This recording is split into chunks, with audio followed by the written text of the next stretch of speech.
Hello and welcome to Know Academy. Know Academy में आप सबका स्वागत है। दोस्तों, हमने पिछले क्लास में ऊष्मा के बारे में चर्चा किया था।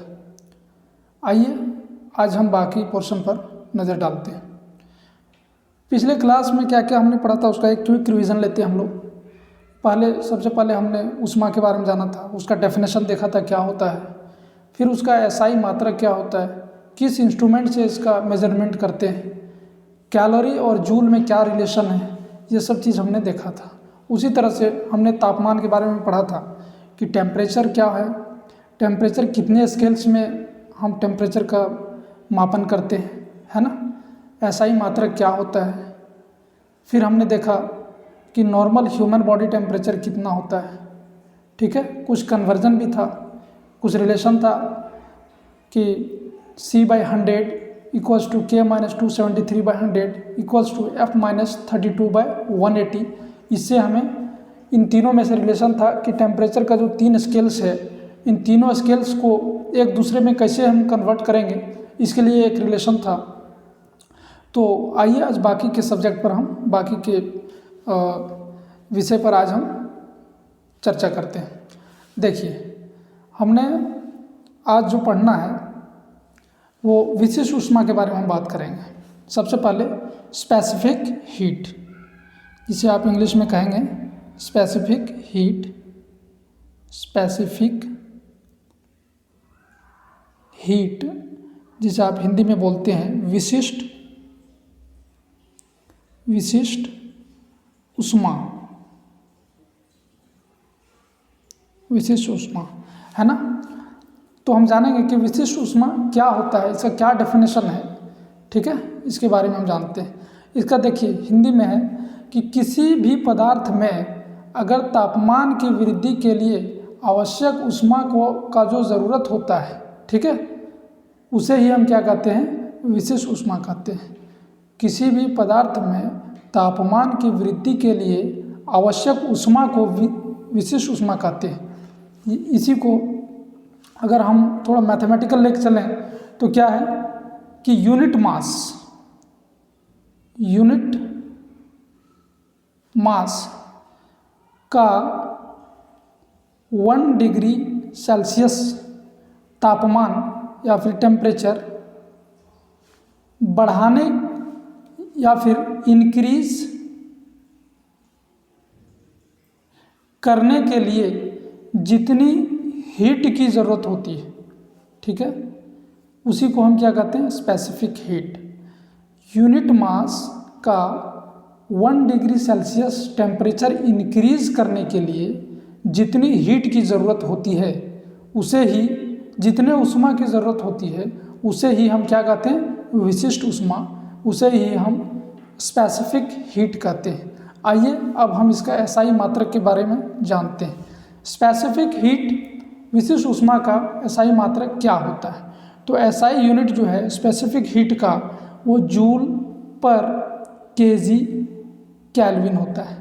जूल पर केजी केल्विन, ये किसका एसआई मात्रक है, विशिष्ट ऊष्मा का, जिसे आप specific heat is denoted by c से इसको डिनोट करते हैं। इसका एसआई मात्रक क्या होता है, जूल पर केजी केल्विन, जूल पर केजी पर केल्विन, ठीक है। अब आइए इसको हम डिराइव करते हैं, देखते हैं कैसे ये आता है। तो हम जानते हैं एक फार्मूला है कि Q equals to MC delta T, where जहाँ Q जो है सो ऊष्मा है, अमाउंट ऑफ हीट बोल सकते हैं इसको आप, amount of heat, it is denoted bye Q, ठीक है।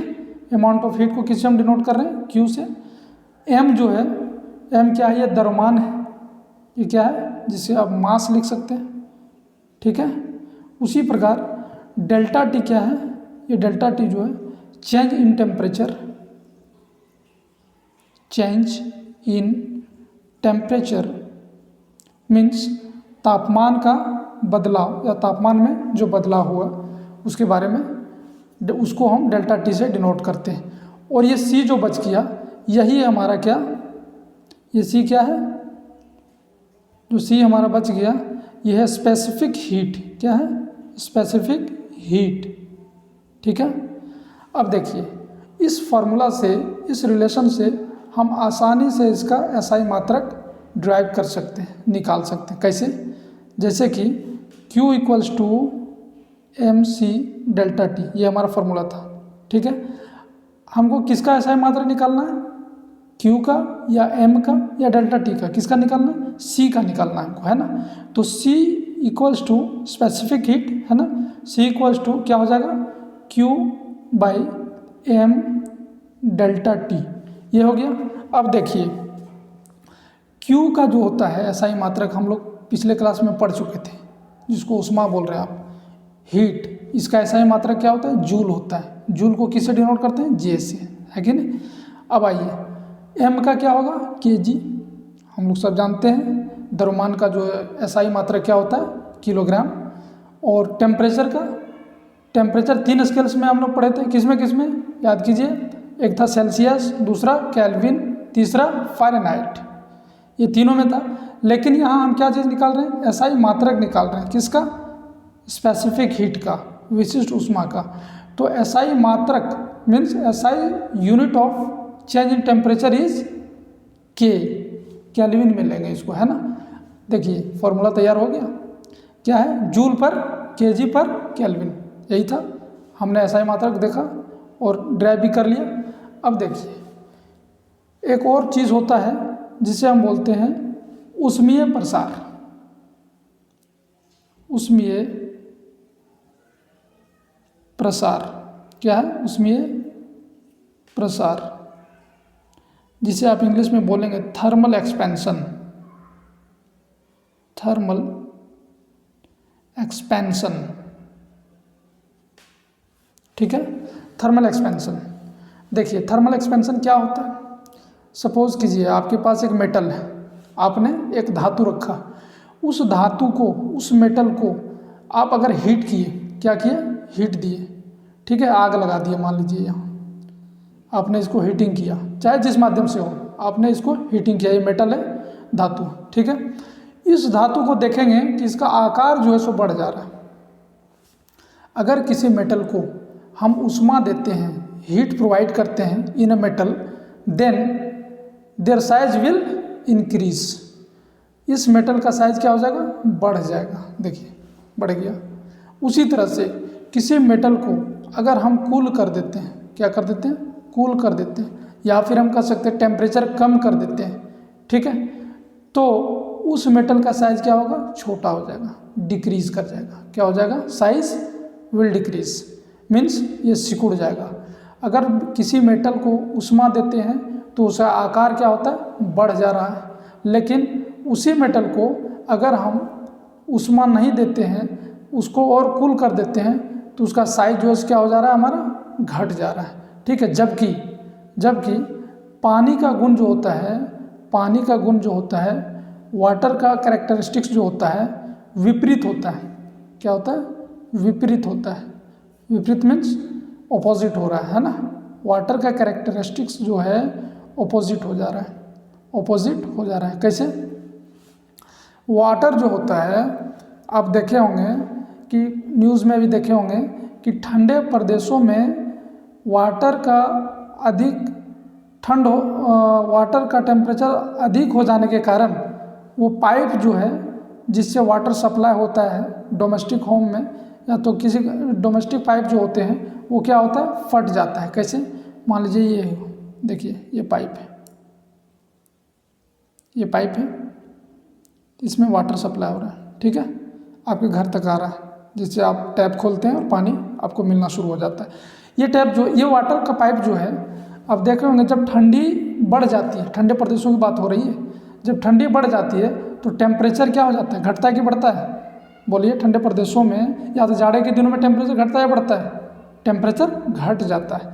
तो घटने से क्या होता है कि वाटर जो अभी लिक्विड के फॉर्म में है, ये सॉलिडिफाई हो जाता है, सॉलिड के फॉर्म में आ जाता है, मतलब ये जम जाता है, ये बर्फ़ बन जाता है। जब बर्फ़ बन जाता है तो वाटर का गुण है कि वो जब सॉलिड के फॉर्म में आएगा तो उसका साइज ऑटोमेटिकली क्या हो जाएगा? इंक्रीज हो जाएगा।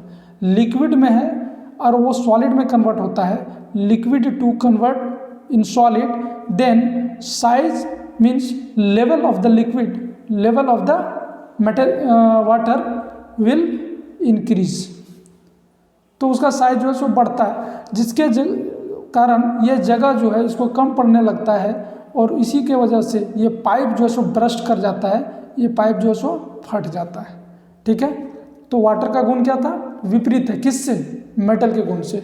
मेटल में क्या था, जब उष्मा हम दिए तो उसका साइज बढ़ गया, जब उससे कम किए मीन्स उसको कूल किए तो साइज उसका घट गया।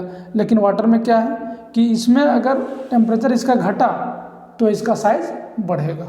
ठीक है, अब देखिए उष्मा के संचरण की विधियाँ, कुछ विधि है उष्मा के संचरण का, जिसको आप इंग्लिश में mode of transfer of heat कहेंगे।